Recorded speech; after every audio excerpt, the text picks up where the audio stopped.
A viewer on this channel asked an interesting question. What's the difference between the philosophy of absurdism and the philosophy of existentialism? So I'll answer that question in this video, as there are certainly some differences. But just to clarify, this commenter was referring to the philosophy of existentialism associated with the 20th century European philosophers, particularly John Paul Sartre, who popularized that term. Now, some scholars extend the term back to Sorin Kierkegaard, and others extend it as far back as to Socrates. But in this video, I'll be explaining the difference between the absurdism philosophy of Albert Camus and the existentialism of John Paul Sartre. So let's dive in.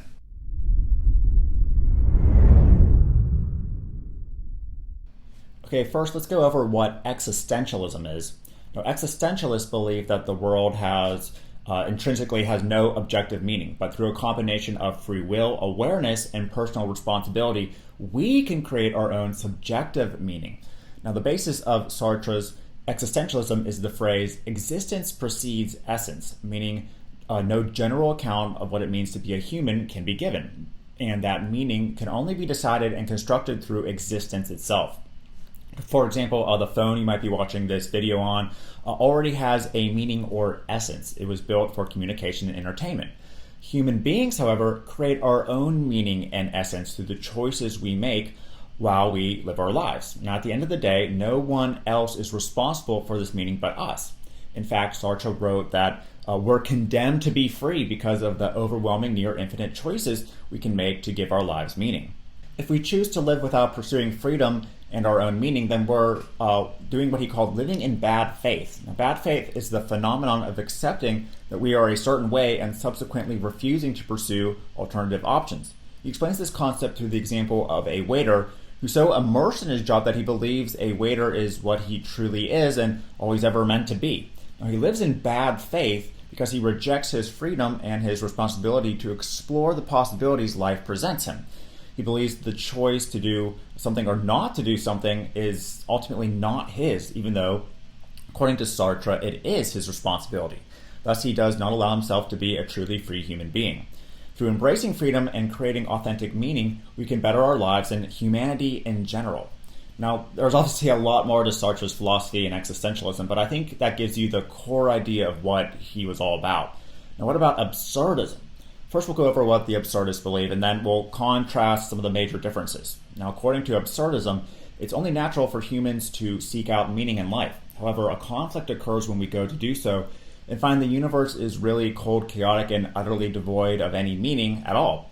Now, it's this contradiction between our mind's search for meaning and the reality of nature that absurdism's founder, Albert Camus, calls the absurd. Now, fortunately, we have no choice but to confront reality and solve this dilemma.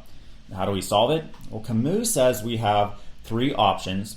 We have to choose one of them. Now, the first is suicide, which isn't a good idea, according to Camus, because it only makes the absurd more absurd and ends your life, which is sort of a miracle to begin with.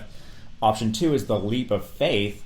Basically, we can do what he calls commit philosophical suicide and pretend there's a higher power that gives our life meaning. In other words, God. And we'll have to pretend that make-believe was the actual truth and accept a limited role of freedom in our lives. By accepting the imposed moral codes of faith, we may be suppressing what we truly believe and want deep down, though. And finally, we have option three, where we can just embrace the absurd and realize that we're truly free. And from there, we're free to pursue anything we want or try to embrace what life has to offer. So both of these philosophies have to do with confronting what seems like meaninglessness and being responsible for creating our own meaning in life. Now, some scholars consider Camus an existential philosopher, but absurdism isn't as set on the value of meaning in one's life as existentialism is. For Sartre, constructing meaning was ontological. It was your essence and being. Plus, the pursuit of meaning can have meaning itself. Now, for absurdists, meaning is more transient, and that meaning is always nullified by death in the end. For absurdists, any meaning we construct is ultimately meaningless, since the universe is an absurd place we can't even begin to fully comprehend. Pursuit of created meaning is possible with existentialism, and that's its goal. Now, for absurdists, meaning might be possible, but it's probably irrelevant to the entire human experience anyway. While existentialism's goal is the creation of one's essence, absurdism is just about embracing the absurd or meaningless in life and simultaneously rebelling against it and embracing what life can offer us. Yes, we can find some joy amidst the struggle and chaos of the absurd, but it will end in annihilation anyway. Also, existentialists believed in free will and that we have a duty to pursue freedom, while absurdists aren't so set on the concept of free will. They believe that people should just try their best to live in defiance and in spite of the psychological tension of the absurd. So although you can see these are similar, you can see how Camus departed from the existentialist crowd and went his own way with some unique ideas about how to live life and what reality really is. So hopefully this explained what existentialism and absurdism is and gave you some differences between them.